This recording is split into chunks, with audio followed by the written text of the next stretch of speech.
Want a more sustainable wardrobe but are not sure where to start? In this video, I'm going to share 5 tips that you can apply today to start creating a more eco-friendly wardrobe. Hello there! Welcome back to my channel, and if you're new, welcome to you as well. My name is Fernanda. And today I wanted to talk about a subject that is very close to the fashion industry, but that I find very few of us take into consideration when it comes to creating wardrobes that we love. And that is the impact that the choices we make around our wardrobes have on the environment. It's no secret that climate change is a huge issue we need to tackle. And the truth is that small, seemingly insignificant actions we take every day have collectively had a huge impact on our environment. And while I'm seeing a lot of information out there of how we can make more eco-friendly choices in different areas of our lives, I have seen very little on how we can create wardrobes that we absolutely love, but still lessen our carbon footprint. Sustainability is a huge issue, one that I by no means consider myself an expert in. But what I have realized is that small, seemingly insignificant choices that we make on a day-to-day basis can have a huge impact on the carbon footprint that we have with our wardrobes. So today I'm going to share with you 5 simple tips that you can apply starting today to create a more sustainable wardrobe. And if you are new to this channel, then please don't forget to subscribe. You can hit the diamond over here to do so, and I post new videos every Thursday. My first tip is going to sound extremely obvious, but this is what's really going to have the highest impact when it comes to all of us adopting it as a collective, and that is to shop way less than we have been. In the last few years, decluttering and having minimalist wardrobes have become all the rage, and that is all well and good. But it's really not about decluttering every season or as fast as we can to keep up with the turnaround of the fashion industry. It's about consuming less. It's about bringing in less. Because when we do that, we consume far less resources that it takes to make those items. Consumer behavior really drives the industry, and when we shop less, we are really reducing production, our water consumption, emissions that come from transporting that garment, waste that comes from all of the packaging of the garments, and all of the stuff that ends up in landfill. And if shopping less feels incredibly overwhelming to you because you don't already feel that you have a wardrobe that you love, don't worry, I can help you with that as well. I'm going to leave a playlist linked in the cards up here on how to create capsule wardrobes. And I promise you, if you can create a cohesive capsule wardrobe with the stuff that you already have, you will realize that you need a lot less than you think.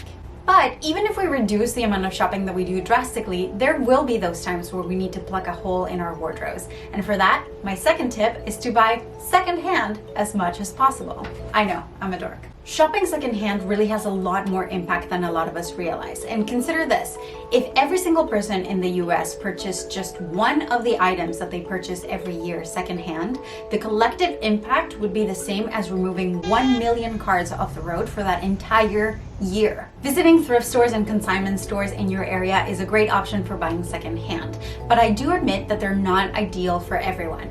I personally don't enjoy shopping that much, and going into stores like that where I have to sift through a million things to find what I need is really not an enjoyable experience.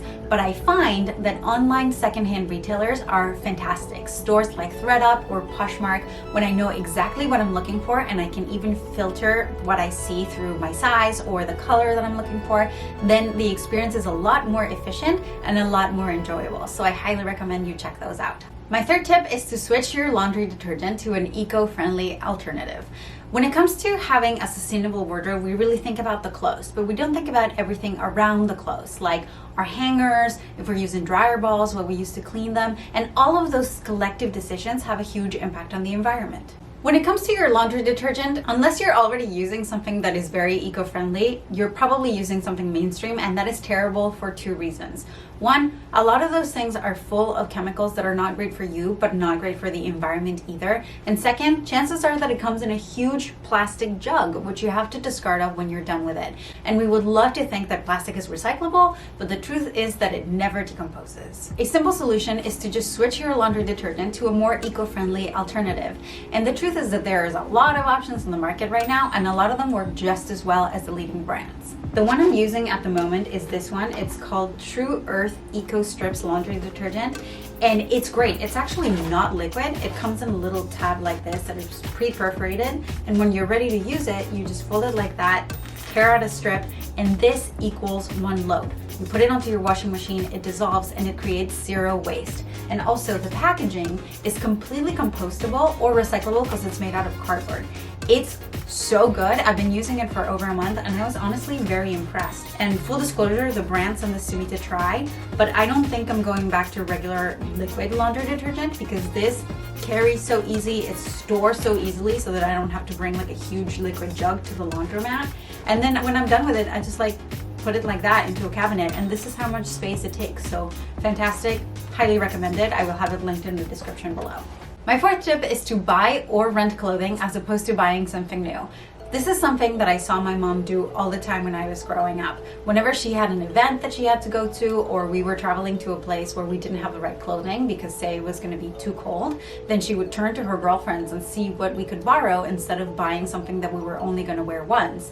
And this is something that I am very guilty of. Like if I have an event, instead of turning to my girlfriends who have similar sizes to me and seeing what I can borrow from them, I just think of buying something. And honestly, we should all be just borrowing more stuff from each other. And if borrowing is not an option because of distance or sizing or whatever it is, there are a lot of companies out there that allow you to rent clothes for either special occasions, sort of like Rent the Runway, but also for job interviews or maternity clothes. If you're only going to wear them for a few months, why not rent them? Even for kids, if you have a special occasion that your kid needs to dress up for, or even just like regular clothing for kids, they outgrow it so fast. Why not rent it as opposed to buying something new? Renting clothing is really like the Airbnb or Uber of the fashion industry. It is just the sharing economy applied to clothes.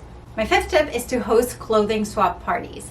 Every so often you can invite 10 to 15 women to your home and have them each bring items that they no longer want but that are still in good condition. And then you can shop each other's closets. Personally, some of the most loved items in my wardrobe have been hand-me-downs for friends, including actually the top that I'm wearing right now. And they are great because one, I love the eco-friendly practice of it, but second, every time I wear it, I'm reminded of my friend. This is really a great practice to get into if you have a group of women that can meet regularly, like say at the start of every season. And that way you can bring in new pieces when you're putting together your capsule wardrobes, or even if you have kids of different ages, it's a great way to get hand-me-downs and new stuff for the kids as they grow older without having to spend a ton of money. And a bonus tip for you guys, which might seem obvious, but you would be surprised how many people don't do this, is to bring your own bag if you're gonna go shopping for clothing. Most of us are in the habit of doing this if we're gonna go to farmer's market or shopping for groceries, but for some reason that habit doesn't really translate when we're gonna go shopping for clothes. So bring your own bag when you go shopping and you can help reduce the waste created from plastic bags and save the resources that are used to create the recyclable ones. And if you have your own sustainable wardrobe tips and sustainable brands that you love, then please leave those in the comments below. I'm sure a ton of you guys are already doing eco-friendly fashion practices, and I would love to learn more from you guys, and we can all learn from each other. If you do like this video, please give it a big thumbs up. It helps my channel out a lot.